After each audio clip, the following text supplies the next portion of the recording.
Breaking news from around your world on this Monday, June 24th, 2019.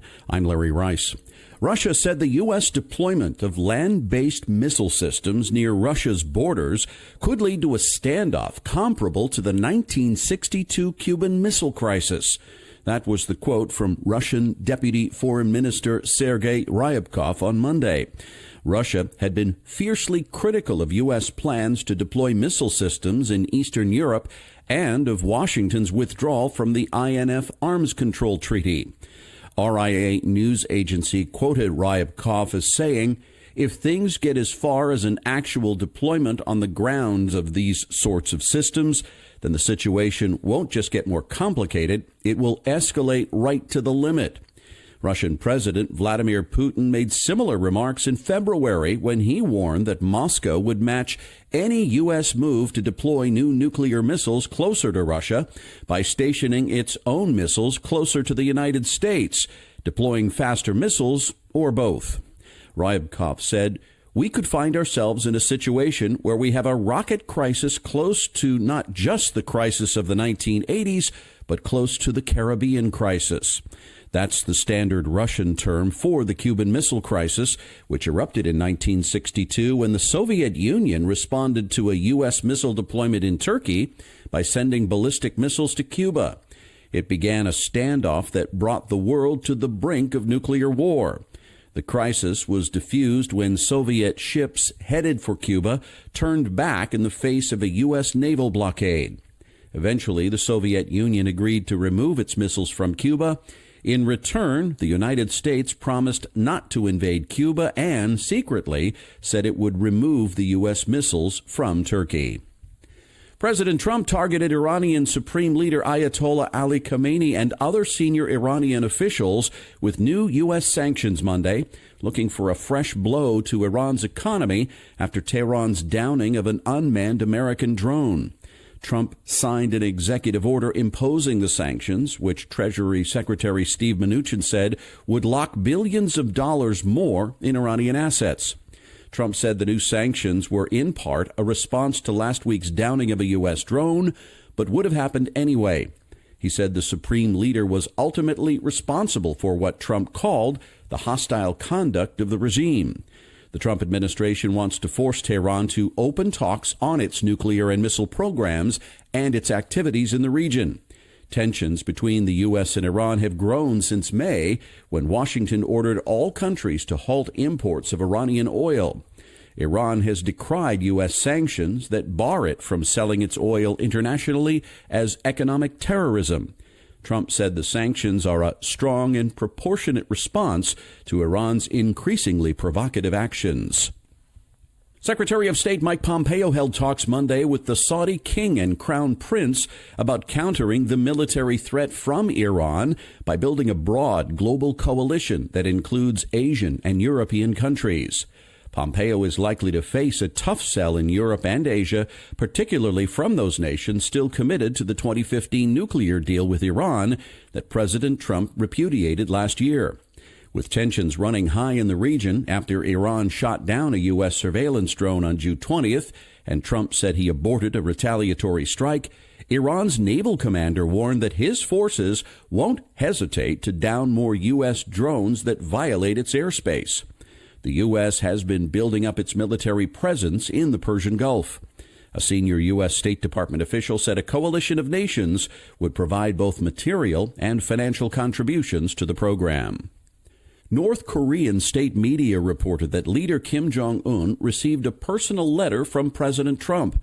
Kim reportedly said the letter is of excellent content, and he is seriously considering what Trump had to say in the letter, months after their February negotiations in Hanoi over North Korean denuclearization failed.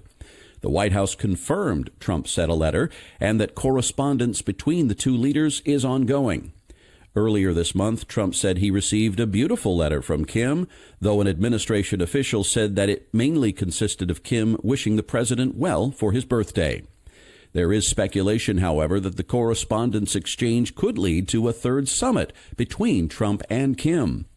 Meanwhile, President Trump could visit the Korean demilitarized zone this weekend when he visits South Korea for a summit with President Moon Jae-in. Trump is visiting Seoul upon the invitation of Moon back in April when the two leaders met at the White House. Trump would be visiting South Korea for the second time since assuming office. During his first visit in November 2017, Trump delivered a speech at South Korea's National Assembly, reaffirming the alliance during a turbulent period of North Korea provocations. Trump attempted to visit the DMZ in 2017, but the plans were foiled due to bad weather. China on Monday called on the U.S. to cancel what it called inappropriate actions against Chinese companies.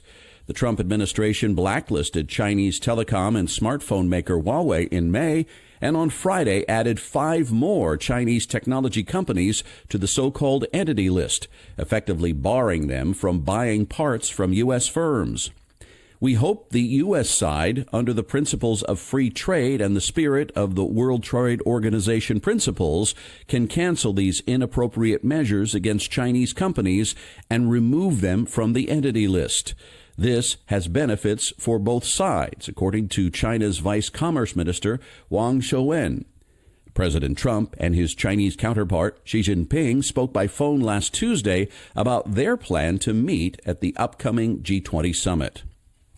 Upcoming peace talks between the U.S. and the Taliban will focus on working out a timeline for the withdrawal of U.S.-led troops from Afghanistan and on a Taliban guarantee militants won't plot attacks from Afghan soil. Sources said on Monday a 7th round of talks between the warring sides begins on Saturday in Qatar's capital of Doha, where U.S. and Taliban negotiators have been trying to hammer out a deal to end the 18-year-long war since October. The focus of the talks has been a Taliban demand for the withdrawal of U.S. and other foreign forces, and a U.S. demand the Taliban guarantee that Afghanistan will not be used as a base for militant attacks. 2 other main issues in the process are a ceasefire and talks between the rival Afghan sides, the insurgents and the Western-backed government. But the Taliban have long refused to talk to the Afghan government, denouncing it as a foreign puppet, and fighting has seen no let-up. About 20,000 foreign troops, most of them American, are in Afghanistan as part of a U.S.-led NATO mission to train, assist, and advise Afghan forces. Some U.S. forces carry out counterterrorism operations. President Trump is delaying a planned operation to remove undocumented immigrants from the United States. Trump said that he's doing so at the request of the Democrats. He added that the plan is to allow Democrats and Republicans to work together on a solution to issues concerning the southern border. If that is not accomplished, he said, deportations will start. Immigration and Customs Enforcement was reportedly set to begin the operation Sunday, with the goal of targeting up to 2,000 migrant families across the country. 3 officials told Associated Press that the operation was canceled because details that were leaked to the media could have jeopardized the safety of immigration officers.